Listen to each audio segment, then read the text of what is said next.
Dice, la figura representa un circuito eléctrico que es alimentado por una fuente de 9 volt. El amperímetro indica que la resistencia es de 200 ohm, que por la resistencia de 200 ohm circulan 10 miliamperes. La fuente de tensión y el amperímetro son ideales.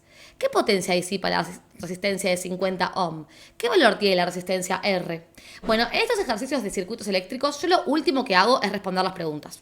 Primero voy a analizar la disposición de las resistencias, voy a armar el cuadro voy a analizar si están en serie o paralelo, voy a tratar de agrupar las resistencias que se pueden agrupar formando las resistencias equivalentes y luego el cuadro de la ley de Ohm. Una vez que tengo todo eso planteado, recién ahí me fijo en la pregunta. Si ustedes se enfocan en responder las preguntas de entrada, probablemente no salga, y mucho menos si falta una resistencia. Así que arrancamos por ahí.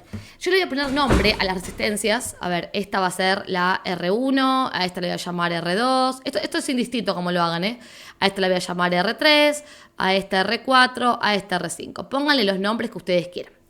Y lo segundo que voy a hacer, y esto es lo que a veces veo que no hacen y me parece clave, es el camino de la corriente. La corriente sale de la pila. ¿Para dónde? Honestamente, a la hora de resolver y analizar serie y paralelo, da lo mismo. Así que no los voy a limitar diciendo sale hacia el borne negativo de la pila. No, bueno, háganlo como quieran, no me importa.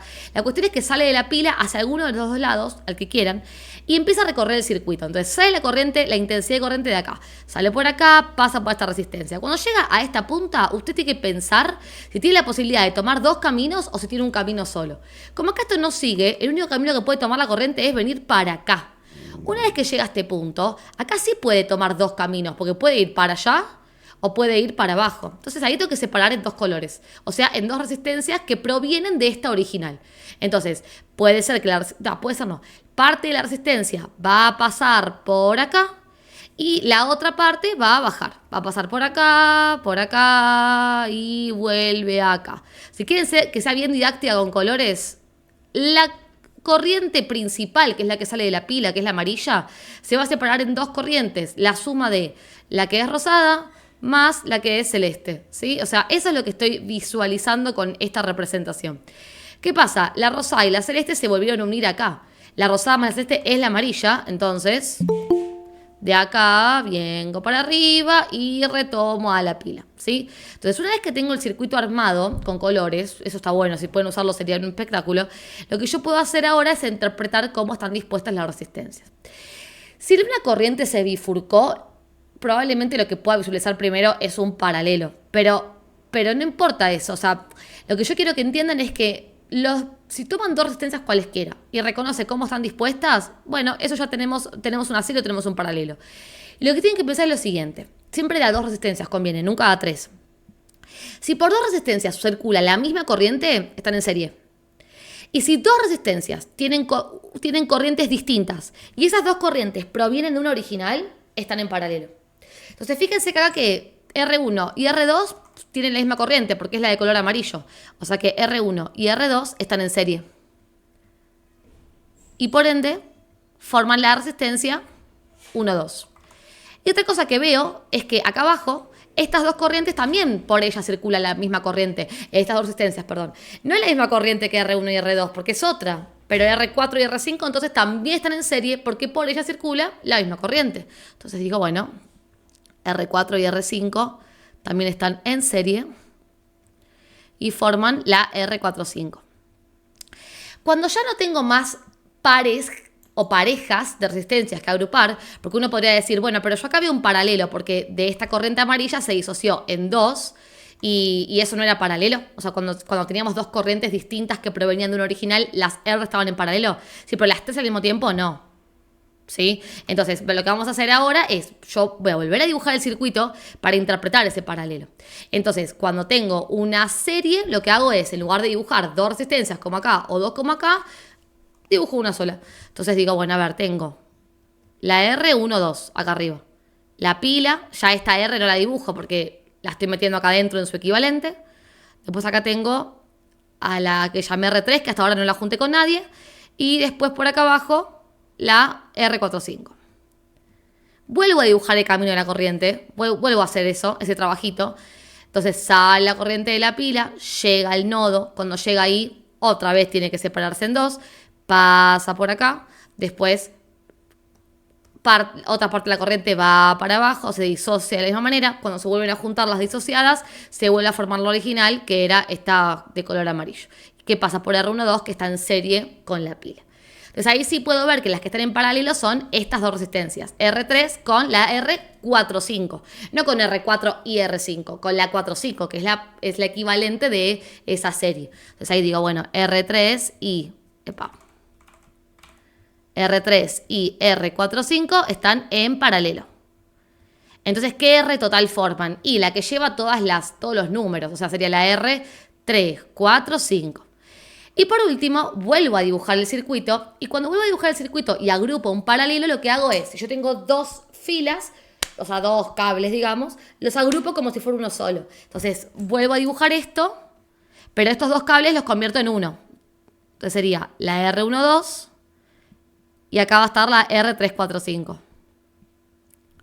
R12, R345. Entonces, claro, cuando hago el camino a la corriente, ¿qué es lo que le va a pasar a la corriente? Que no se va a disociar, porque cuando pasa por acá, no le queda otra que bajar. Y cuando baja, no le queda otra que ir para la izquierda, no tiene otro cable por el cual circular. Y cuando llega acá, tiene que subir. Y cuando llega acá, tiene que moverse a la derecha. O sea que la corriente ahora ya no tiene bifurcaciones. Con lo cual, estas dos resistencias que me quedaron pendientes son resistencias por las cuales circula la misma intensidad de corriente. O sea, están en serie.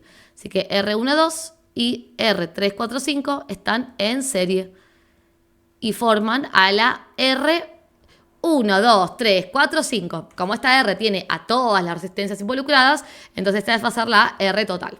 Listo. Ahí ya agrupamos o ya dispusimos cómo estaban todas las resistencias entre ellas. Serie, misma corriente, paralelo, dos corrientes distintas que provienen de una original. ¿Qué pasa con este ejercicio en particular? Que nos falta una R. Entonces, calcular las R's equivalentes quizás no se puede siempre. Por ejemplo, yo quiero calcular R12. Y como es una serie, la R equivalente de la serie se calcula con la suma de las resistencias. Pero claro, la R2 no la tengo. Entonces, en todo caso, yo puedo expresar que R12 es 120 ohm, que es el valor de la R1, fíjense que lo tienen por acá, más R. O sea, la incógnita del ejercicio, de hecho. O sea, no sé cuánto vale esa R. Cuando quiero buscar la R45, acá sí tengo el valor de las dos resistencias. Entonces, recontra podría encontrar cuál es el valor de R45, que sería la R4 más la R5. O sea, 30 ohm más 50, que me da 80. Ahí tengo entonces una equivalente. Después, la R345, como la R3, la R4 y la R5 las tengo... Perdón, vamos a ser más específicas. Como la R3... 200 ohm. Y la R45, 80. ¿Los tengo? Busco el paralelo. Entonces, en paralelo encontramos las resistencias equivalentes como 1 sobre la R equivalente es igual a 1 sobre una de las resistencias más 1 sobre la otra. Entonces, voy a reemplazar estas dos que tengo y despejar esta, porque las tengo todas. Entonces, siempre que pueda calcular, calculo. Me quedaría 1 sobre R3, que es 200 ohm, más 1 sobre R45, que es 80. Hago 1 sobre 200 más 1 sobre 80 y esto me da 7 sobre 400. Entonces 1 sobre R345 es igual a 7 sobre 400. Y el ohm se mantiene en el denominador, la unidad de la resistencia. Pero como yo quiero R345, invierto las fracciones porque esto está en el denominador y yo lo necesito despejar. Para despejar simplemente alcanza con invertir fracciones. Me queda que la R345 es igual a 400 sobre 7 ohm. Y ahí tenemos la R equivalente del paralelo. Y cuando voy a plantear la R total, ¿qué pasa? La R total es la R12 más la R345. Y si bien esta la tengo, la R12 no. No la tengo porque se acuerdan que quisimos buscarla y faltaba la R2 como para hacer la suma. Entonces no lo tengo. Entonces lo primero que pueden arrancar haciendo en todo ejercicio de circuito es esto. Pueden, no, lo que tienen que arrancar haciendo, porque si no, no se puede hacer el ejercicio. Disponer las relaciones entre resistencias, buscar las R's equivalentes y lo siguiente que para este caso particular, que es cuando te falta una R, es importante, es ver que tienen igual por estar en serie o paralelo. Entonces, por ejemplo, R1 y R2 estaban en serie. En serie tienen igual corriente y se suman los voltajes. Entonces, la corriente del resistor 1 es igual a la del 2 y algo que siempre se comen y es muy importante es que es igual a la de su equivalente. A la corriente del 1,2 también. En cambio, los voltajes se suman. O sea, el voltaje 1 más el voltaje 2 es igual al voltaje de la R12. Acá tenemos otra serie y esta serie le pasa lo mismo. O sea, la corriente que circula por 4 es igual a la que circula por 5, y eso lo podemos ver en el gráfico que hicimos nosotros con colores, y es igual a la corriente que circularía por la resistencia equivalente. Pero los voltajes se suman, porque ese es el concepto de serie. Eso pasa en la serie. Las diferencias potenciales la suma, la corriente es igual. En paralelo justo es lo contrario. O sea, acá tenemos el paralelo entre estas dos resistencias, R3 y R45, y en paralelo los voltajes son iguales. O sea, el voltaje 3 es igual al voltaje 4,5 y es igual al voltaje de la R equivalente entre los dos. En cambio, las corrientes se suman. La corriente 3 más la corriente 4,5 es igual a la corriente 345. Bueno, todo esto que estoy planteando tiene que estar en la hoja de fórmulas, ¿no? O sea, ¿qué tienen igual por estar en serie o paralelo? Y nosotros tenemos que poder tenerlos aclarado en alguna parte del ejercicio. Y acá mismo, R12 y R345 están en serie, y como las series anteriores, tienen igual corriente y los voltajes se suman.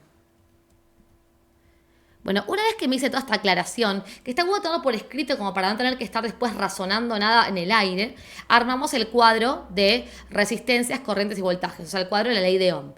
¿Qué vamos a poner acá? Este ejercicio es larguísimo, chicos, así que perdón por lo largo. Vamos a poner a todas las resistencias y a todas las equivalentes que encontramos. Entonces vamos a poner R y B. ¿Cuántas resistencias tengo? Son 5 resistencias, pero aparte tengo 5, la R12, la R45, la R345 y la R total. O sea, en total tengo 9 resistencias. O sea que esto lo voy a expresar 9 veces. 2, 3, 4, 5, 6, 7, 8, 9. Yo sé que da pereza hacer esto y que con una compu es mucho más fácil, pero bueno, es parte del ejercicio. Entonces tenemos la R1 con la I1, la B1, la R2 con la I2, con la B2, la R3 con la I3, con la B3, la R4 con su corriente 4 y su voltaje 4, la R5 con su corriente 5 y su voltaje 5, y después las equivalentes. ¿Qué teníamos primero? La 1,2 con su corriente y su voltaje. Después teníamos la 4,5, que fue la siguiente que encontramos. Después teníamos que encontrar el paralelo, 3,4,5.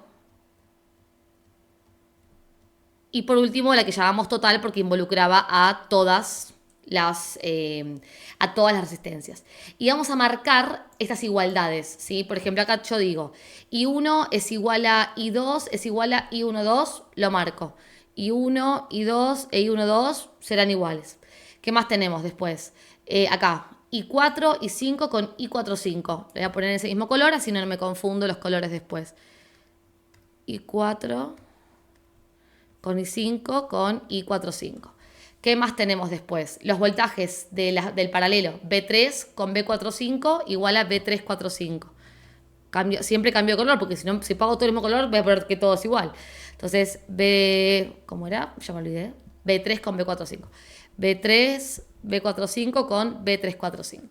Y por último tenemos esta serie donde I1,2 es igual a I3,4,5 y es igual a la I total. Y fíjense que acá tengo una relación entre el amarillo y el rojo. Son iguales. ¿Sí? Son iguales la I1 con la I2, con la I1,2, con la I3,4,5 y con la I total. ¿Está? Bien. Bueno, y ahora completemos los datos que tenemos. La R1, 120 ohm. La R2 es la desconocida. La R3 era de 200, 30 y 50. 200, 30, 50. La R12 no la hemos podido calcular, pero arriba tenemos una fórmula como si la quisiéramos calcular. La R345 nos dio 80 y la otra 400 séptimos. Y esta última tampoco la pudimos calcular porque no teníamos el dato de la R12. Bien, después que tenemos como dato de enunciado, dice que la fuente está alimentada por una batería de 9 volt. Eso es la diferencia potencial de la R total, de todo el circuito. Entonces vamos a poner acá 9 volt. Y después me aclara que por la resistencia de 200 ohm, o sea, por esta, circula una corriente de 10 miliamperes. O sea, la I que circula por la resistencia 3, entonces ya vemos la I3, es de 10 miliamperes. Hay que dividir por 1000 para pasarlo a amper, no trabajen en miliamper. 10 dividido 1000 me da 0,01 amper. ¿Sí? Si quieren pasar de miliamper, dividido 1000. Entonces ahí tenemos la corriente que circula por la resistencia 3. Bien, una vez que entraron todos los datos, ahora arranca el juego de aplico ley de Ohm, completo. Aplico ley de Ohm, completo. O sea, voy aplicando la ley de Ohm y completando el cuadro. ¿Hace falta completarlo completo? Honestamente, va a parar el ejercicio cuando lleguemos a qué cosa. Y a ver, necesitamos potencia que disipa la corriente de 50. Entonces, potencia se puede calcular con 3 fórmulas. Una, por ejemplo, es voltaje por corriente. Otra es corriente al cuadrado por resistencia. Y hay otra más que se despeja, que es B cuadrado sobre R. En realidad todas nacen de acá, reemplazando la ley de Ohm en esto o en esto. Pero la cuestión es que para cualquiera de las tres necesito al menos 2 datos de la resistencia de 50 ohm. Así que hasta que no tenga completo por lo menos 2 datos de acá, no voy a poder responder el A. Y después en el B me piden el valor de la R, que es esta. Así que hasta que no tenga datos de R2 suficientes para encontrar esta R, tampoco voy a terminar el ejercicio. A lo que voy es, complétenlo todo lo que puedan. Cuando ya ven que no pueden hacer más nada, ahí se fijan si ya pueden responder las consignas. En general se puede completar completo, pero digo, capaz no hace falta. Y llegamos a las consignas sin completarlo todo, ¿sí? Cuestión que entonces vamos a usar la ley de Ohm, y a mí me gusta usar mucho el triangulito para hacer las cuentas y no tener que estar haciendo cuenta por cuenta porque no hace falta copiarlas. El triangulito se lee así. La ley de Ohm dice que la diferencia de potencial es igual a corriente por resistencia. Intensidad de corriente por resistencia. Entonces, yo de acá puedo despejar si quiero intensidad de corriente o puedo despejar resistencia. Cuestión que hay un triangulito típico que lo explicamos todos los profes para tener rápida la resolución, que es que tenemos acá voltaje, acá intensidad de corriente, acá resistencia. Puede estar en tu hoja de fórmulas, ¿ok? Entonces, por ejemplo, si yo quiero voltaje, tapo voltaje de este triangulito y la cuenta que me queda I por R. Si quiero corriente, tapo corriente y me queda para hacer B sobre R, B dividido R. Que chicos, no es ni más ni menos que agarrar esta I y despejarla, ¿no? Pasar la R dividiendo y ya. Pero bueno, con el triangulito uno se evita copiar las cuentas, que es lo que voy a hacer ahora, así que presten atención. ¿Dónde voy a poder usar la ley de Ohm? Y en primer lugar, donde tenga 2 datos, porque yo no puedo aplicar ley de Ohm acá, por ejemplo, donde me faltan 2 datos. O sea, tiene que faltarme uno solo. Como por ejemplo lo que pasa en la R3. Acá me falta un dato solo, me falta voltaje. Entonces, con calcular voltaje, completo todo el R3. Entonces, aplico la ley de Ohm donde tenga 2 datos y me falta el tercero. Los que tienen mi curso han escuchado eso 14 veces más o menos. Así que vamos con eso. Tengo que calcular voltaje. ¿Cómo calculo voltaje? I por R. Entonces sería I 0,01 por la R 200. Me queda 2 volt. La unidad de voltaje. Completé el B3 y ahora me fijo. Ese B3, ¿a quién es igual? Porque yo ya hice marcas que me indicaban las igualdades por la serie de paralelo. Es igual al B45, o sea que también es 2 volt. Y es igual al B345, o sea que también estos 2 volt. Es casi un juego, chicos, esta parte del ejercicio. Van completando y calculando, completando y calculando. Porque miren ahora, acá se me generaron 2 resistencias que tienen 2 datos y le falta el tercero. Tienen R y tienen B y le falta la corriente. Entonces calculemos corriente de esos 2. ¿Cómo calculo corriente? Vamos al triangulito. Tapo lo que quiero calcular y me queda B dividido R. Entonces, para la corriente 4,5 voy a hacer entonces B, que es 2, dividido 80, que es la R. Y me queda 0,025 y la unidad es amper. Y para la 345 la cuenta sería 2 dividido 400 séptimos y eso me da 0,035 amperes. Espectacular. Entonces ya hice B dividido R acá y tengo corrientes y tengo nuevos colores para empezar a completar. Entonces, a ver, tengo los celestes, que son las corrientes 4, 5, que es igual a la corriente 4 y a la corriente 5. Y después también tengo la corriente 3, 4, 5, que es igual a la total. Que es igual también a la 1, 2. Pero la 1, 2 también es igual a la 1 y a la 2. O sea que esto también sería 0,035 y acá también 0,035. Entonces fíjense la cantidad de cosas que podemos completar partiendo de acá. Partimos de ese, que es el que conocíamos. Seguimos. Puedo calcular D4, B5. Puedo calcular la R total. Miren qué bueno, puedo calcular la R total también. Que eso no lo teníamos, no lo habíamos podido calcular. Y eso creo que es un puente directo a la R2, ¿no? Que es la que buscamos. Entonces, bueno, calculemos algún dato calculemos la R total. Si voy a la ley de Ohm y quiero R, tacho la R y sería B dividido I. Entonces hago B9 dividido corriente 0,035 y eso me da 1800 séptimos ohm. Tengo la R total. Me fijo otro que puedo completar, la B1, la B2, la B4 y la B5 para calcular B y por R. Entonces hago 0,035 por 120 que me queda 4,2. 0,035 por... no tengo esa R, así que la B2 se me cayó. Vamos con la 4. 30 por 0,025 me da 0,75. 0,025 por 50 me queda en 1,25.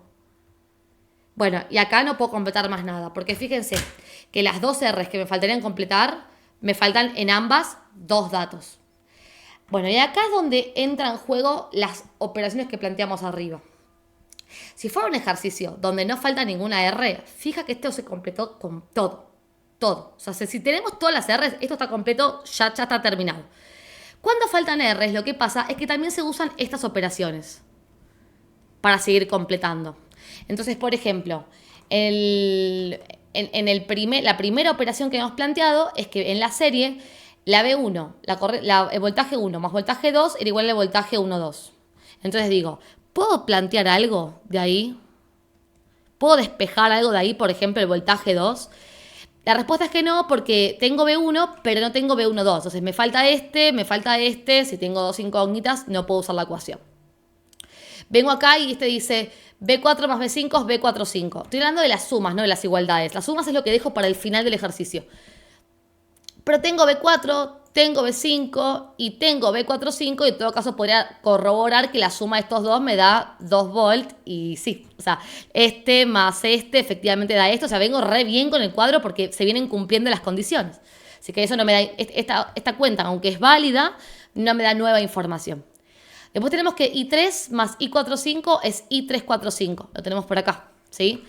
Lo mismo, porque tenemos I3, tenemos I45 y la suma de estos dos es la I345 y efectivamente si sumamos estos dos me da este. O sea que lo único que me está permitiendo estas últimas dos ecuaciones son corroborar. O sea, sí, gracias. Corrobora. En la última tenemos que la B12, vamos a copiarla en rojo, B12 más B345 es igual a B total. Entonces, de acá sí puedo despejar algo, porque fíjense, tengo B total que es 9 volt, tengo la B345 que es 2, pero justo la B12 era la que me faltaba. Entonces, puedo calcular B12. Puedo despejarla. Bien, cuando quiero usar estas ecuaciones de serio paralelo, me tiene que faltar una sola incógnita. Y bueno, ahí paso el 2 volt restando y me queda que la B12 es 7. Entonces acá ya tengo que esto es 7 volt. Y puedo completar la R12 si quieren, pero también puedo venir acá y calcular la B2, porque como tengo ahora esta, ya no es una incógnita, digo, bueno, la B1 es 4,2 amperes, la B2 es la incógnita y la B12 7 volt. Entonces voy a pasar el 4,2 restando y me queda 7 menos 4,2, que es 2,8. Y lo completo acá, en B2. Y ahora fíjense que en B2 tengo dos datos y me falta el que quiero, que es la resistencia. Y para calcular R, B dividido I. O sea, hago voltaje 2,8 dividido 0,035, que me queda en 80 ohms. Y ahí terminé con la pregunta B. Pero aparte, siempre tengan en cuenta de mirar las opciones, porque las preguntas, perdón, porque pueden preguntar potencia, como les comentaba hace un ratito, y potencia tiene una fórmula aparte que no va a aparecer en el cuadro. En el cuadro, con el cuadro directo, van a poder responder resistencias, corrientes o voltajes. Si quieren potencia, bueno, eligen cualquiera de las tres fórmulas en función de los datos que tengan. Yo acá tengo todos los datos de la R5, que es la de 50 ohm, para la cual me piden potencia. Así que voy a plantear esta fórmula, me parece, ya que es la principal o la primera. Y digo, bueno, a ver, la potencia de R5 es el voltaje de la misma multiplicado por la corriente. Y la respuesta da en watts. Entonces hago 1,25 por 0,025 y esto me queda con una potencia de 0,031. Vamos a poner tres cifras significativas. 312 watts. Bueno, vamos a seguir. Vamos a hacer del primer principio, que estaban desesperados en el grupo por primer principio, y espero que después de esto digan, no es tan difícil. No es tan difícil. Bueno, en primer principio tienen que separar en dos tipos de ejercicios, ¿sí? Paren que no subí a Instagram el link. ¿Me dan un segundo?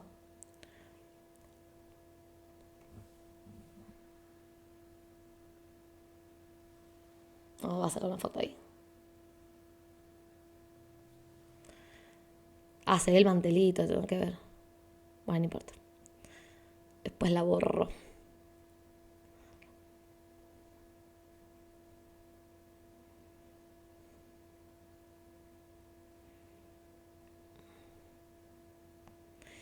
Porque tengo miedo que me... Igual entraron más la mayoría. Re bien.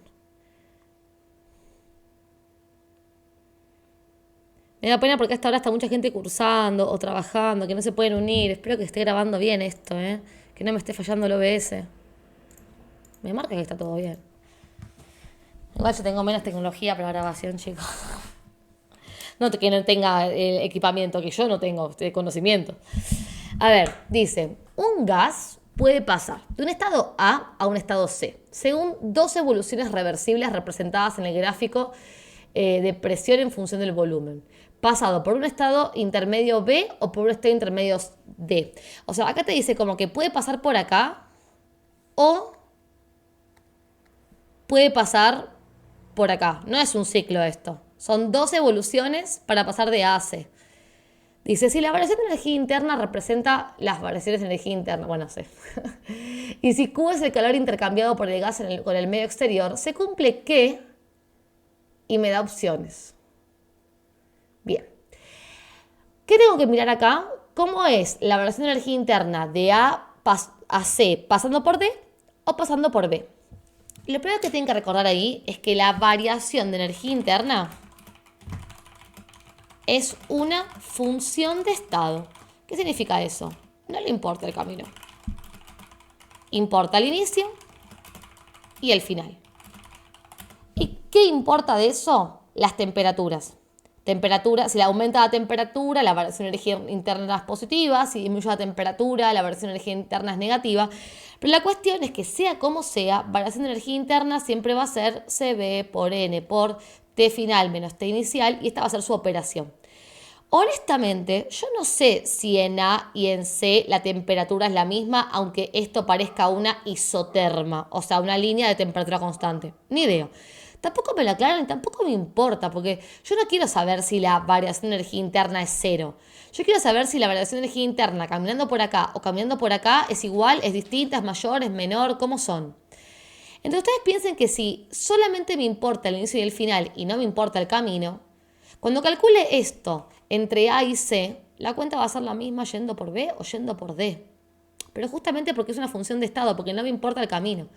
Entonces, si acá el final es C y el inicio es A, entonces la cuenta por un camino o por el otro va a ser CB por moles por temperatura en C menos temperatura en A. ¿Me siguen? O sea, no importa qué camino tome. Entonces la variación de energía interna yendo de A a B y de B a C es lo mismo que la variación de energía interna yendo de A a D y de D a C, ¿sí? Entonces, acá esto se lee como la variación de energía interna de A a C en los dos casos. No me importa el camino por el que pasó, ¿sí? Me importa el inicio y el final del camino. Así que las variaciones de energía interna son iguales. ¿Qué pasa con el calor? El calor se analiza una vez analizado la variación de energía interna y el trabajo. ¿Está? En los dos casos, de A a C, el volumen aumenta, o sea que el trabajo es positivo, no cabe duda. Pero el trabajo se puede leer en el gráfico como área. Ustedes piensen lo siguiente. Si yo hago el camino que va de A a C pasando por B, entonces el área debajo de esa curva, que sería esto amarillo, es el trabajo que hace el gas para pasar de A a C. ¿Sí? O en realidad sería el trabajo que pierde el gas, ¿no? Porque es trabajo positivo porque es por la operación, o sea, porque aumenta el volumen. Y si yo lo hago con el camino que pasa por D, el trabajo sería el área debajo de la línea rosa hasta el eje del volumen. O sea que el trabajo sería todo esto. Y siempre que hablamos de trabajo de una evolución es hasta el eje del volumen. Entonces fíjense que se puede ver que el trabajo amarillo tiene menor área que el rosa. Eso quiere decir que el trabajo de A, B, C es menor que el trabajo de A, D, C. Entonces el trabajo sí es distinto. El trabajo sí depende del camino. Y a menor área, menor trabajo. Y sí o sí, para calcular calor o relacionar calores, yo necesito pasar por trabajo. Se analiza primero la variación de energía interna, después el trabajo, y con estos dos se analiza el calor. Entonces, ¿qué pasa con los calores? A ver, el calor de A que pasa por B y luego va a C sería el trabajo de ABC más la variación de energía interna de ABC. Y el calor para ir de A a C pero pasando por D sería el trabajo de ADC más la variación de energía interna de ADC. ¿Sí? Esas serían como las dos sumas para cada evolución. Entonces ustedes piensen lo siguiente. Ya sabemos que estos dos son iguales, por lo que analizamos anteriormente para la variación de energía interna. Y sabemos también que este es menor que este. Este es el mayor de los trabajos. Entonces, por la suma, sabiendo que estos dos números son iguales, o sea, no cuentan, ¿qué calor va a dar más grande? ¿El del trabajo ABC o el del trabajo ADC? ¿Cuál va a dar mayor? ADC. Claro, el que tenga mayor trabajo, porque es una suma de términos. Y si no sé, por ejemplo, vamos a ponerle valores para el que no lo está visualizando así oral. Supongamos que esto vale 50. Esto también va a valer 50. Pero en cuanto al trabajo, no. El trabajo de, si el de ABC vale 30, ponele, estoy inventando números, chicos. El de ADC tiene que ser mayor, por ejemplo, 40. Entonces, si esto vale 40 y esto vale 30, en la suma va a dar más grande el que tenga mayor trabajo. Porque como esto es igual, no cuenta en el análisis. Entonces, una vez que analicé variación de energía interna y una vez que analicé trabajo, ahí entiendo que por el trabajo se cumple que el calor de ABC es menor que el calor de ADC. Y ahí tenemos la opción para calor. O sea, las variaciones de energía interna son iguales, que puede ser este o puede ser este, pero el calor de ADC es el mayor. O sea, que sería esta opción de acá. Y ahí tenemos terminado el ejercicio. Entonces, lo que quiero que se queden con acá son dos cosas. La primera es que no puedo analizar calor si no analicé trabajo y variación de energía interna. No es que viendo el gráfico puedo sacar calor. Imposible. O sea, con el gráfico saco trabajo y la variación de energía interna depende de las temperaturas. Así que primero esos dos y después calor. Y lo segundo es esto de que la variación de energía interna es una función de estado y que no me importa por dónde pase. Me importa el principio y el final. Cómo son las temperaturas de ellos dos. Y si estoy en el mismo principio y el mismo final en las dos evoluciones, la variación de energía interna va a dar lo mismo yendo por un camino o por el otro. ¿Sí? El trabajo depende del área. Claro, exactamente. El trabajo siempre, siempre que tengan un gráfico, lo van a realizar con el área. Tal cual. Sí. ¿Alguna otra duda? Estos ejercicios los toman siempre aparte, son re importantes, pero son bastante simples, ¿eh? O sea, si yo tengo el mecanismo de resolución, son bastante simples, porque siempre pensamos lo mismo. Bueno, en el curso hay un par de resueltos, pero digo, al margen de eso, el mecanismo es analizo trabajo con el área, analizo variación de energía interna con la temperatura y analizo calor con la suma de esos dos. O sea, no hay mucha vuelta. Y encima ustedes no les toman entropía, porque con la entropía también se analiza, se puede analizar, que se analiza con el calor. Calor positivo, entropía positiva. Variación de entropía positiva. Calor negativo, variación de entropía negativa. O sea que siempre son muy estructurados estos. Quiero que les quede claro porque lo toman siempre. Vale, los finales lo toman mucho más, me parece. Quedó, ¿no? No tiene ninguna duda nadie, ¿sí? Dime, Marti.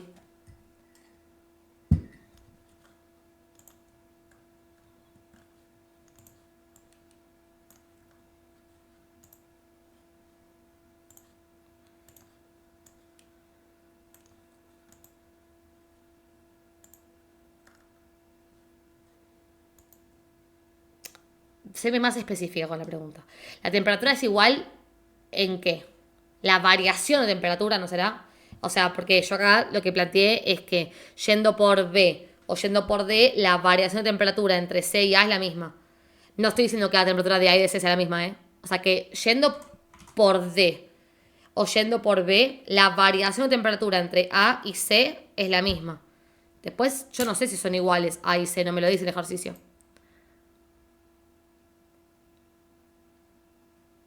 Para mí son dos cosas distintas las que estás analizando. Lo que está acá en pantalla no es que las temperaturas son iguales entre A y C. Si las temperaturas fueran iguales y yo lo supiera, aparte de que yendo por B o yendo por D, la variación de energía interna es la misma, es cero. Porque a igual temperatura, variación de energía interna igual cero. ¿Sí? Pero no lo sé. Acá no lo sé. Eso. ¿Sí? Claro, acá estoy analizando el principio y final. Claro, la variación del principio y final es igual por cualquier camino. Eso lo estoy analizando. Después, individualmente, ¿qué pasa de A a C? Si es cero o no, no, ni idea. Eso no te lo pregunto el ejercicio tampoco. ¿Sí? ¿Cuánto vale? No te lo pregunto. Capaz es cero y no lo sabemos.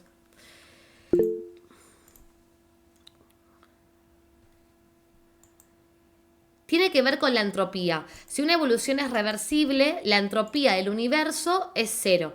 La entropía del universo, pasa que ustedes no lo tienen que ver eso, entonces capaz acá no, o sea, como que no te sirve de nada para este ejercicio, en realidad.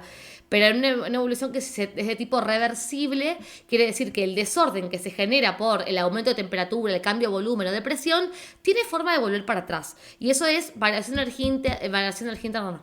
Variación de entropía del universo igual a cero, ¿sí?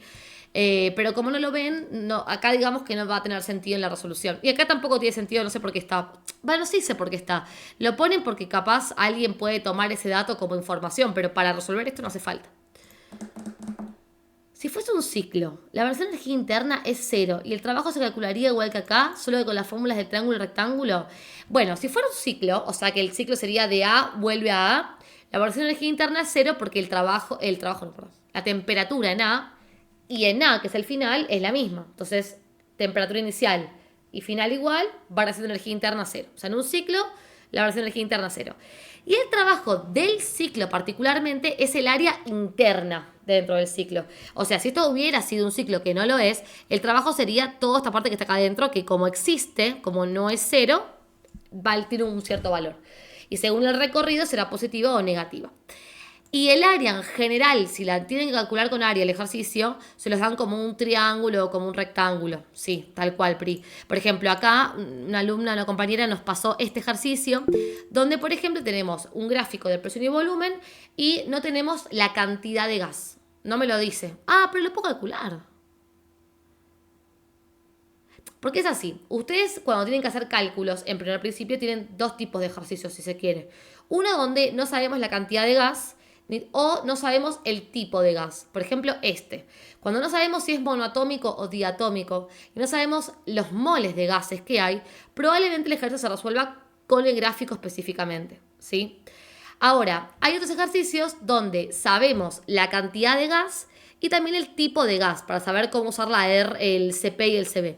Esos ejercicios son los más fáciles porque se resuelven con las fórmulas de gases de primer principio, ¿sí?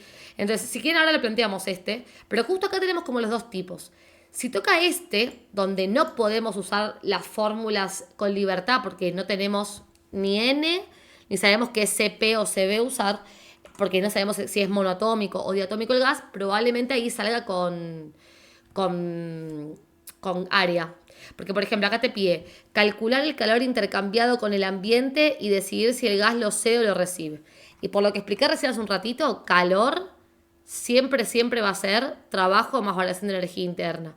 Y uno podría decir, bueno, pero yo puedo partir esto en 3 evoluciones, una de volumen constante, otra de presión constante y otra más de volumen constante, y usar las fórmulas de calor para presión constante y volumen constante y sumarlas.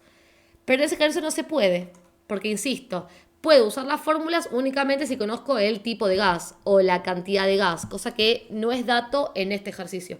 Este ejercicio me habla, en la primera parte del enunciado, me dice que Es un gas ideal que evoluciona como se muestra la figura, desde un estado a 10 litros y 2 atmósferas, que sería este puntito, hasta otro estado de 50 litros y 4 atmósferas. Pero convengamos que toda esta oración hasta acá es toda información que yo ya sé, porque lo estoy viendo en el gráfico. Lo único que es importante de acá que dice que aumenta su energía interna en 10.000 joules en todo ese proceso.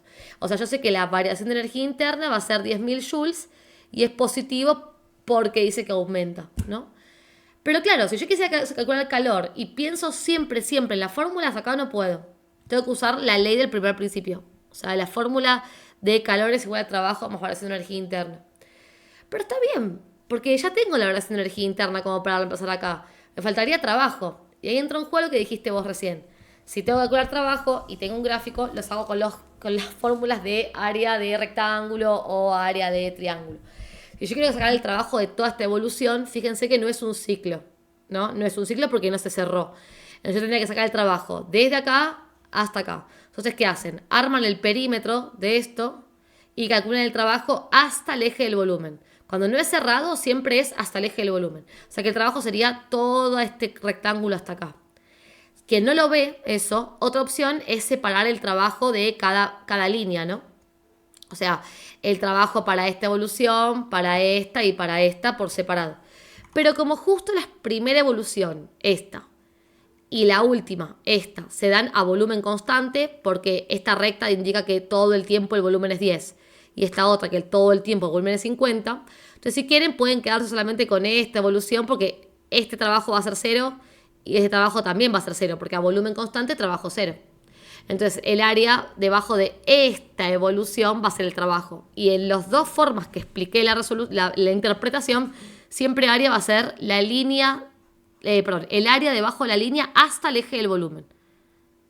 Y si lo pensamos como si fuera un ciclo, no es hasta el eje de volumen, es solamente la parte, acá no se va a poder, ¿no? Pero acá el trabajo sería solamente la parte de adentro para toda la evolución, ¿sí? Pero bueno, acá no se va a poder porque no es una figura, ¿no? Eso no es un triángulo o un rectángulo. Ahora lo hacemos. Entonces calculo ese trabajo como base por altura, porque es un rectángulo. La base va de 10 a 50, o sea, sería 40 la diferencia y la unidad es litros. Y la altura del rectángulo es de 8 a 0, porque recuerden que, insisto, re pesado, pero si el gráfico no está cerrado como un ciclo, el área siempre es hasta el eje del volumen. O sea que la altura total es 8 atmósferas. 40 por 8, hago la multiplicación, me queda 320 litros por atmósfera. Y después tengo que ver el signo. Entonces, ¿qué pasó de acá hasta acá con el trabajo, con el volumen? Porque recuerden que el trabajo depende del volumen. Si aumentó el volumen, el trabajo va a ser positivo. Si disminuyó el volumen, el trabajo va a ser negativo. Y si el volumen se mantuvo constante, como les comenté acá, 0. Entonces, fíjense que el volumen aumentó en la evolución. De 10 pasó a 50. O sea que el trabajo este es positivo. Lo único que tienen que tener en cuenta es que acá el trabajo está en litro por atmósfera y yo tendría que tenerlo en joule para poder sumar estos dos en la misma unidad. O los dos en calorías. ¿Dice acá la unidad? Calcula el calor intercambiado por el ambiente y decidir ese gas. No, te dice que calcules el calor, no te dicen qué unidad. El calor generalmente se mide en calorías, pero si quieren medirlo en joules o en litros por atmósfera está muy bien. Así que, ¿qué tendríamos que hacer? Pasar esto a joules y después plantear la suma entre lo que dé esto en joules más los 10.000. Y ahí termina el ejercicio. Y en estos de acá, lo que veo que suele fallar, esto pasaste vos, Martu, me parece, ¿no? O fueron dos. Lo que suele fallar acá es que no arrancan el ejercicio calculando los datos de presión, volumen y temperatura en cada punto. O sea, como acá tengo datos, no hago el ejercicio con área. Cuando yo conozco la cantidad de gas, que son 2 milimoles, o sea, 2 milimoles se divide por 1000, sería 2 por 10 a la menos 3 moles. Y también es el tipo de gas, que es monoatómico. Ahí no se hace área, no se analiza con el gráfico, sino que se calcula con las fórmulas de Q, delta U y L, de las distintos tipos de evoluciones.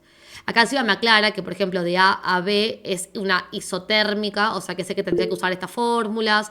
Y de D a C también es isotérmica, o sea que también tendría que usar estas fórmulas. Después de A a D es presión constante. Y de C a B es volumen constante. Siempre acuérdense, vertical, volumen constante. Horizontal, presión constante. Así que tendría para usar estas y estas.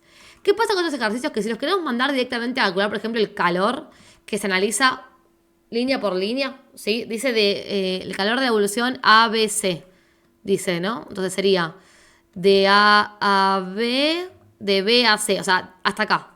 Si hay estas dos evoluciones, bueno, el calor de A, B, C sería entonces el calor de A hasta B más el calor de B hasta C, ¿sí? Tengo que hacer eso, nada más.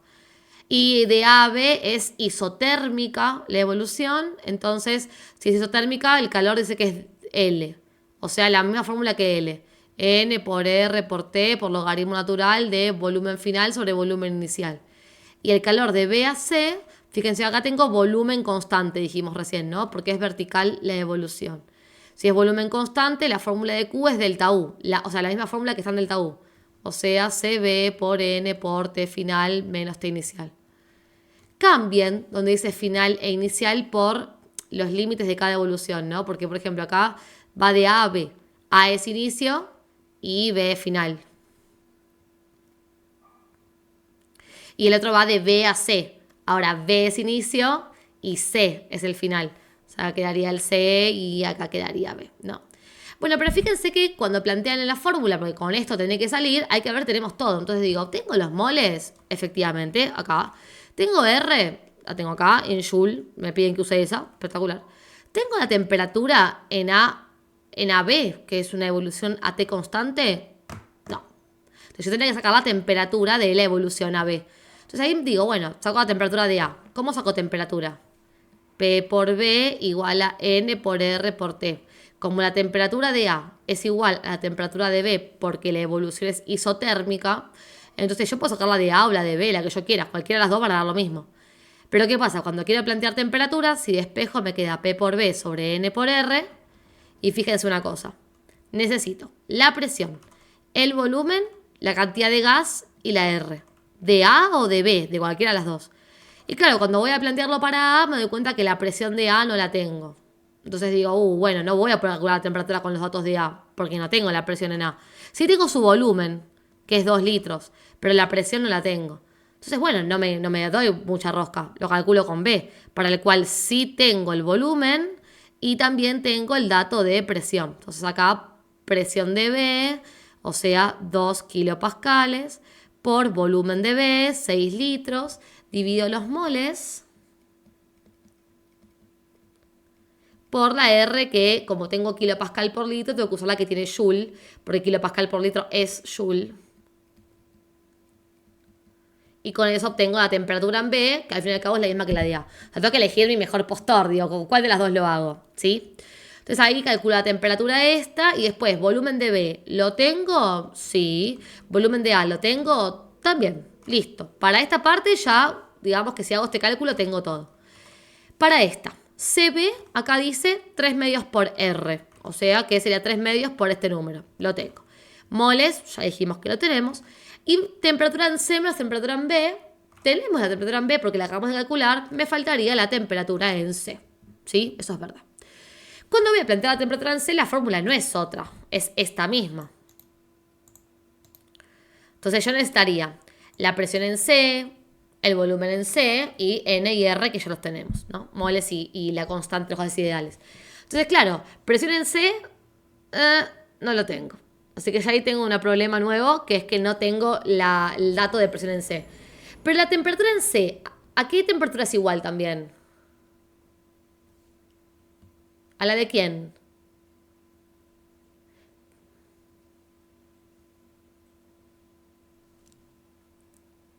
Porque yo tengo dos isotermas. A la de B. A la de D. Claro. ¿Y tengo más datos en D? Ay, tampoco tengo la presión en D. O sea, me falta la presión en C y me falta la presión en D. O sea, no puedo hacer este ejercicio porque no tengo ninguna presión para poner acá.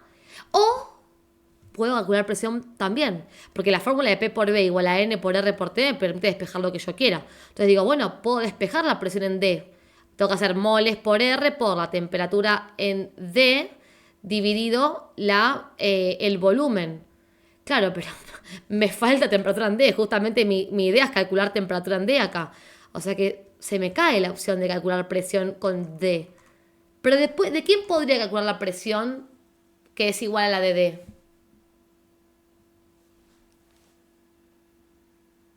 ¿De qué punto?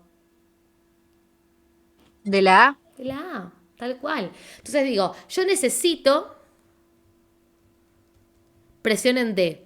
Pero si yo pongo D y acá tiene que ir temperatura en D, y es como que tengo dos incógnitas en las dos fórmulas, la misma incógnita, las mismas dos, presión y temperatura.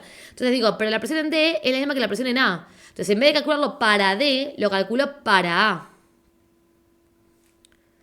La presión en A sería la nueva incógnita y acá tendría que poner temperatura en A.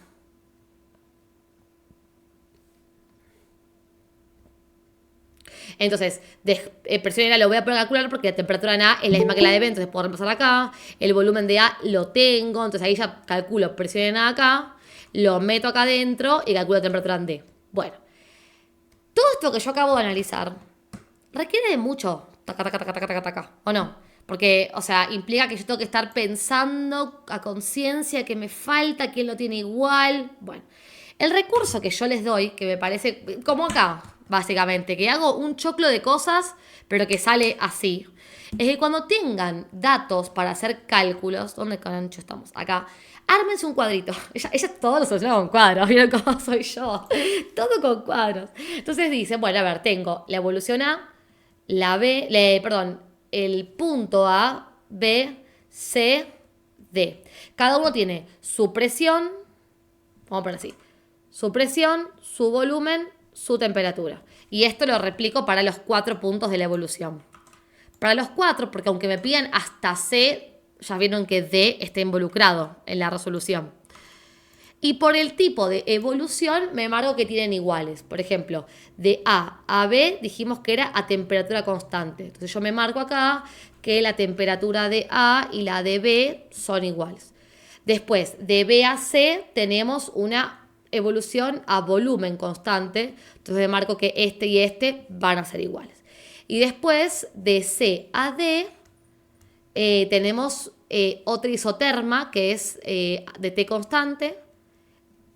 CAD sería temperatura constante, o sea, estos dos son iguales. Y tengo que volver a agregar A, o si quieren pueden hacer así. No hace falta que lo agreguen de vuelta, porque eso es un ciclo. De D va a A con presión constante. Entonces hace que la presión de D va a ser igual a la presión de A. Entonces completan con lo que tienen. Por ejemplo, en el cuadro, en el gráfico, yo puedo leer el volumen de A, que es 2 litros. El volumen de D, que es 4 litros, lo pongo por acá. Y el volumen de C y de B, que es 6 litros para los dos. Y puedo leer la presión en B, porque este es el dato que tengo, P de B, que es de 2 kilopascales. Entonces, así como la ley de Ohm, yo le decía, donde tengo dos datos, puedo calcular el tercero, acá lo mismo. O sea, digo, bueno, yo tengo la fórmula de gases, la ley de gases ideales es P por B igual a N por R por T, ¿no? Entonces, por ejemplo, en este, que es el que más datos tengo, me falta temperatura. Entonces digo, bueno, temperatura es igual a, si despejo, N por R pasa dividiendo. Queda P por B dividido N por R. Entonces hago la cuenta. Sería presión 2 por volumen 6 dividido N. Recuerden que me habían dado 2 por 10 a la menos 3, los 2 milimoles. Por, y la R que es 8,314. Obvio, todo esto ustedes lo copian, si yo lo estoy haciendo rápido. Y esa temperatura me da 721,6 Kelvin. Pero como me hice el cuadro y me anoté lo que tienen igual por la evolución, también lo completo acá. Entonces acá ya me queda una nueva columna con dos datos que le falta el tercero. Pero si quiero despejar presión, el volumen pasa dividiendo. Entonces queda N por R por T dividido volumen, ¿no? Yo casi quiero estas fórmulas, cópiensela en la hoja de fórmulas, estas despejadas. No está mal, la pueden tener a mano. Entonces ahora calculo presión. Y digo, bueno, presión es moles. 2 por 10 a la menos 3. Por R, 8,314. Por temperatura, que como la calculé, la tengo ahí, 721,6. Divido el volumen, que eso me lo habían dado y era 2 litros. Bueno, me queda 6 kilopascales. Y este era igual al de D. ¿Ves que no lo tengo que estar pensando como hace un rato que yo les preguntaba a ustedes y era como, ay, a ver, me tengo que dar cuenta. Ya lo voy completando. Y ahora puedo completar la temperatura de D. si quiero, que no sé si la necesito honestamente, pero la completo. Y temperatura sería esta fórmula. O sea, tenemos presión, 6 ahora, por volumen 4, dividido N, que es 2 por 10 a la menos 3, por 8,314. Y esto me da 1443,3 Kelvin. Y como sé que en C es la misma, copio el mismo número. Y la presión en C, uso esta fórmula. Moles, 2 por 10 a la menos 3, por 8,314, por la temperatura, que es este número que acabamos de calcular, divido el volumen, que es 6. Y esto me queda en 4 kilopascales. Y bueno, fíjense que ahora que tengo todo, solamente basta rellenar la fórmula. O sea, en moles, 2 por 10 a la menos 3, 8,314. Temperaturas de la evolución AB. Las tenemos acá, las dos, 721. Volumen en B, lo tengo acá. Volumen en A, lo tengo acá. Después acá, CB, me lo dan en el enunciado. 3 por 8,314 dividido 2. Moles, me lo dan en el enunciado. Temperatura en C, lo tengo acá. Temperatura en B, lo tengo acá. ¿Ven que con el cuadro llegué a tener todo lo que necesito para plantear la fórmula de calor? Entonces, para mí, este cuadro no te hace pensar tanto de qué me falta, de quién lo tiene igual, de dónde lo saco. Es como que ya tengo todo planteado ahí y después reemplazar la fórmula. Por eso yo a veces les digo en el curso, pero miren que cuando es primer principio con los datos de moles y tipo de gas, es reemplazar nada más, digo yo, como si fuera re fácil. Pero porque efectivamente, armándote el cuadro de PBT, después es reemplazar de verdad. ¿Alguien no entendió que me quiera preguntar? ¿Quieren que lo termine o se entiende lo que hay que hacer después? Es reemplazar y nada más de verdad. Me cayó en la hoja de fórmulas, me anoté las fórmulas de cuando la temperatura es constante, la presión constante, una constante. Sí, son estas. Estas de acá. Sí. O sea, baja un poquito el nivel de dificultad, ahora viéndolo así. Decime, Martu, Hola Maca, ¿cómo estás? la reina. A mí lo que me pasó con este ejercicio fue que, claro, cuando quise sacar la última temperatura, la de C, para poder armar toda la fórmula, me pasó este quilombo que fue lo que plasmaste vos. Que Y faltaba cuando la intenté hacer el presión. cuadro, Claro, me mareé y lo intenté hacer al día siguiente, me volvió a pasar lo mismo y dije, uy, estoy entrando en un bucle que no tiene salida. mi vida. Y me angustié y no pude hacer ningún otro porque los parciales que nos mandaron los profesores, todos los ejercicios de primer principio eran así. Claro. Entonces me quedé estancada y dije, lo que me falta es que no me salga esto, que dentro de todo es sencillo cuando lo entendés, pero tiene estas cositas que te marean. Bien, por eso está bueno armarse el cuadrito como para decir, mira, yo lo podría pensar yo, porque no me falta la inteligencia para entenderlo, pero esto me lo acomodo. O sea, ya está, me acomoda la data. Capaz cuando lo armaste te faltó poner que algo es igual a otra cosa en la evolución. Por ejemplo, podría haberte faltado, no sé, vos corregime, yo me puedo equivocar, pero te podría haber faltado de D a A.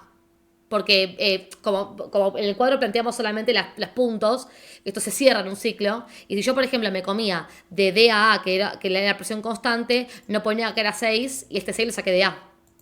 Por ejemplo, Martí, te acabaste trabaste ahí, porque de pronto no pusiste la última evolución, que tiene sentido, porque uno va como de A, B, de B a C, de C a D, fin. Pero acá se cierra, de D a A. Si no pusiste esa última que está en violeta abajo, y no se iba a poder completar el cuadro, y te trababas, y qué frustración. No sé, decime si me equivoco, capaz no fue así, pero... No, sí, me pasó así, porque Claro, como uno no toma D, pero después lo quiere incluir porque por algo te dan el dato y ahí es cuando me entró esa frustración. claro, Entonces, y claro. también el tema de los signos, capaz, a veces si tiene que ser el trabajo negativo o Ah, pero eso lleva otro positivo. anotado. O sea, Ok. porque acá te voy a responder dos cosas. Primero, el tema trabajo, acá, cuando es con fórmulas, el signo no se lo asignas vos. El signo te lo da la fórmula. O sea, depende del logaritmo, depende de esta variación de temperatura. Así que no, sí, de acá. Así que no te frustres con los signos cuando el ejercicio es de cálculo, porque el trabajo, el signo del trabajo, el signo del calor o el de la variación de energía interna, te lo da la fórmula. Así que en esto ni te gastes. Pero sí llevate anotado cómo son los signos cuando es con área. Porque ahí sí, no sé, por ejemplo, si el área se calcula para una evolución nada más, como esta línea de estos dos puntos donde varía el volumen, el signo depende del volumen. Si aumenta volumen, trabajo positivo, si disminuye el volumen, trabajo negativo. Pero si es un ciclo, el trabajo del ciclo depende de si es antihorario positivo o horario negativo. Entonces, esas cosas tenés que llevártelas anotadas. No te pongas a razonarlo vos en el medio del parcial, porque es verdad que ahí sí te vas a refrustrar. Pero eso es para área, exclusivamente.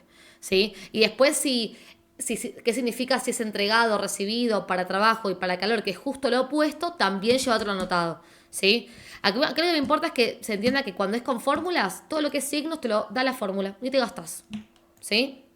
Dice, el gráfico muestra la temperatura a lo largo del eje X, de una barra recta de sección uniforme y longitud L, formada por dos mitades de material de conductividades térmicas diferentes.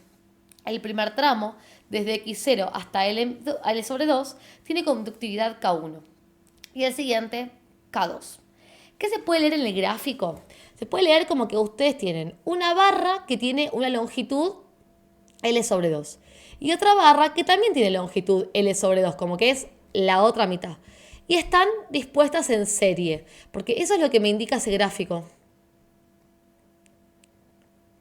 Las barras son dos mitades que están unidas por una temperatura media o temperatura de unión que es 60. Y eso es típico de unión en serie. Si fuera paralelo, que es esta otra disposición de conductores de calor, las dos barras, llamémosle si quieren A y B, tienen la misma temperatura mayor y menor, o si quieren, no sé si inicial y final. T mayor y T menor son la misma, o sea, la variación de temperatura de las dos barras en un paralelo es la misma. Cuando la variación de temperatura es distinta es porque están en serie. Así que ese gráfico lo que me está indicando es que esto es una serie. Donde si esta es la barra A y esta es la barra B, la temperatura de unión, o sea, acá es 60. En el extremo de la barra A, en el primer extremo tenemos una temperatura de 80. Y en el otro extremo, que está en contacto con el extremo de la barra B, la temperatura es 20. O sea, así es como se lee el gráfico. Es como que esto de acá, esto vertical, es la disposición de las temperaturas. ¿Cuáles me importan? La mayor y menor, que son las de los extremos, o sea, 20 y 80, y la de unión, que es la del medio. O sea que esto lo descarto porque esto sería solamente si las variaciones de temperatura fueran las mismas y no existiera tal cosa como una T de unión. El gráfico serían dos rectas superpuestas, digamos, porque la variación de temperatura es la misma, ¿sí? Y la longitud también. O sea, es una recta sola para los dos. Y eso nunca lo vi, así que no se frustren con ese tipo de ejercicio porque sería demasiado simple, digamos. Me da gracia decir eso porque es como demasiado simple. ¿Qué quiere decir? ¿Que esto es complicado? No. Porque al estar expuestas en serie, uno ya tiene que saber que esto implica que las potencias calóricas de los dos conductores son iguales, ¿no? Y la fórmula de potencia calórica, o sea, la de Q sobre T, ¿cómo es? Es el conductor. Yo le puse A, B, pero acá le ponen 1 y 2. Déjenme hacer esta modificación. 1, 2. Sería potencia en 1 con respecto a potencia en 2, ¿no? Ahí está. Es la constante de conductividad del 1 por el área 1 por T mayor menos T menor para el conductor 1 dividido la longitud del conductor 1. Y esto es igual a la conductividad del conductor 2 por el área del conductor 2 por T mayor menos T menor para el conductor 2 dividido la longitud del conductor 2. Si los conductores tienen como longitud uno es L2 y la otra completa L, o sea, la otra mitad, las longitudes son iguales. Esto que estamos leyendo acá, que la primera longitud es de 0 a L2 y la otra es de L2 a L, quiere decir que son dos mitades estos conductores de una gran barra. O sea que la longitud de las dos es la misma, ¿sí?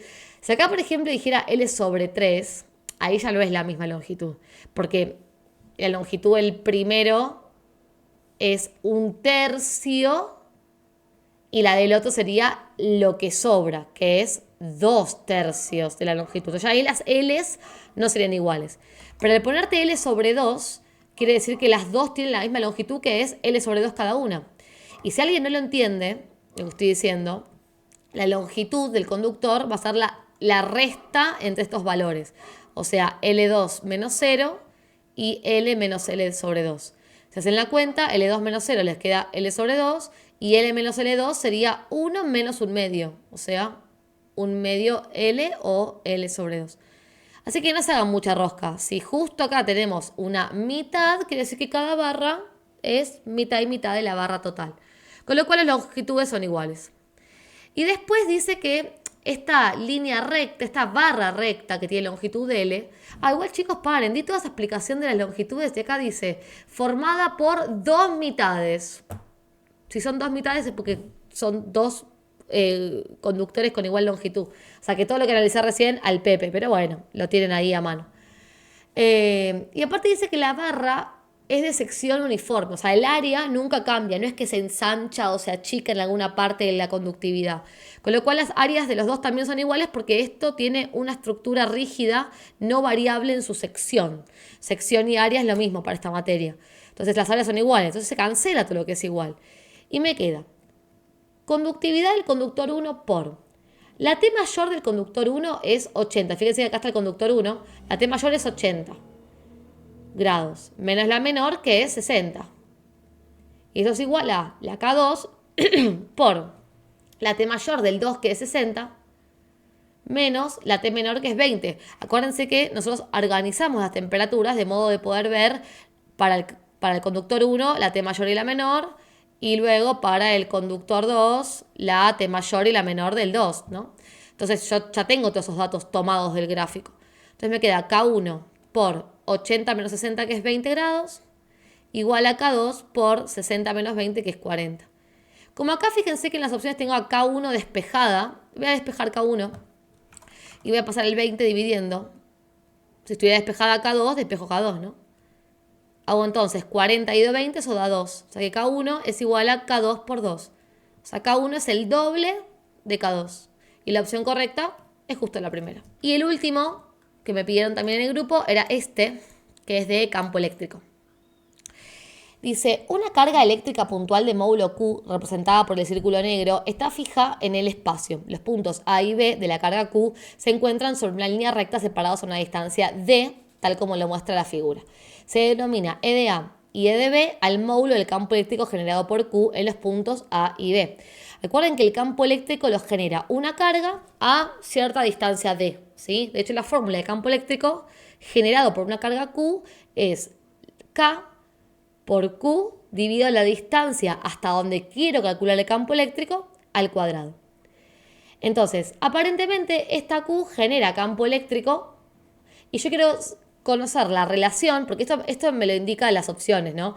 Fíjense que dice E de A y E de B tiene el mismo valor no nulo. E de A y E de B, 0. E de A es el doble que de B. O sea, como que las opciones es una relación entre los campos eléctricos que genera Q hasta B y hasta A. Yo les pregunto una cosa.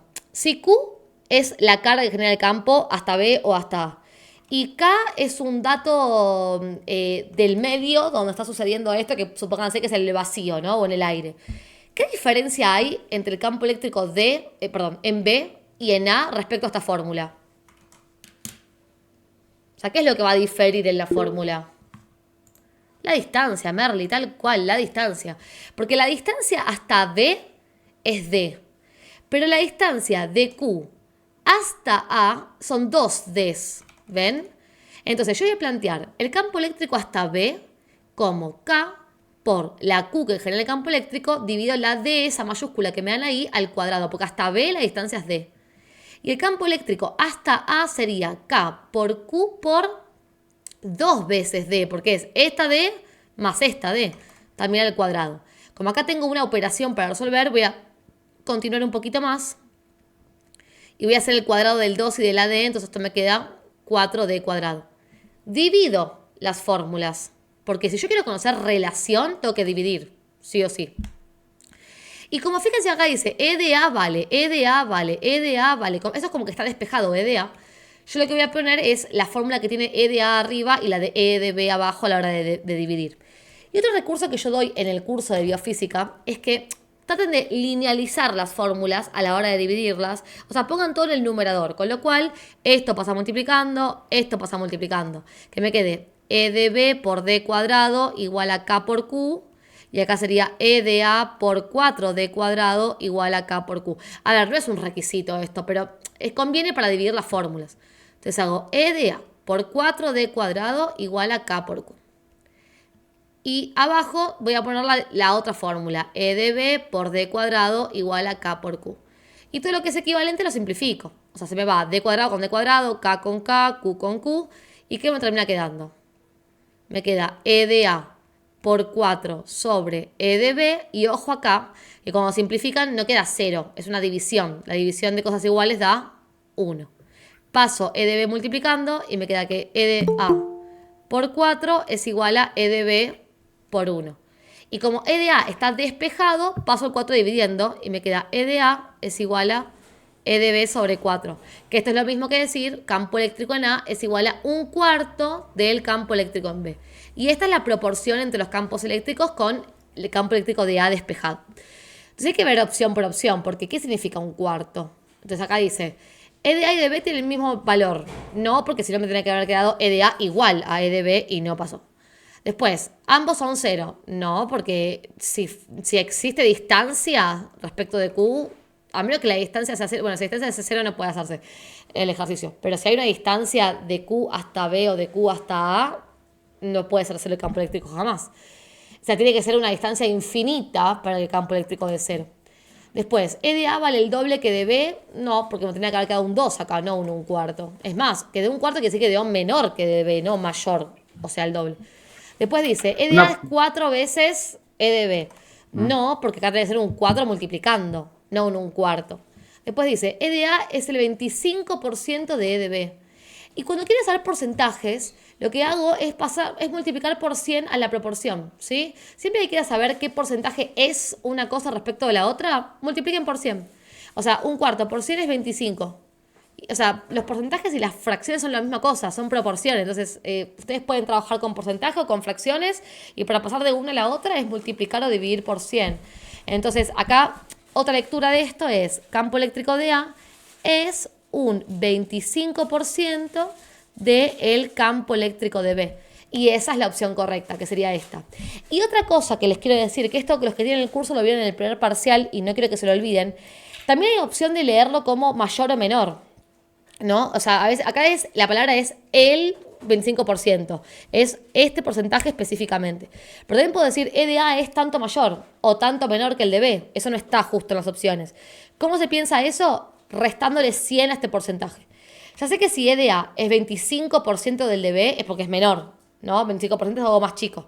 ¿Cuánto más chico? Bueno, hagan 100 menos 25 y eso les da 75%. Entonces, campo eléctrico en A es un 75% menor que el campo eléctrico en B. Esto lo aclaro porque a veces le ponen menor o mayor y se quedan con el 25. No, el campo eléctrico de A es el 25% de B. Pero ser el 25% de B quiere decir que es un 75% menor. ¿Sí? Entonces, siempre que diga menor o mayor, tienen que hacer la resta de lo que les dio el porcentaje con 100 para responder correctamente. Y ahí termina el ejercicio.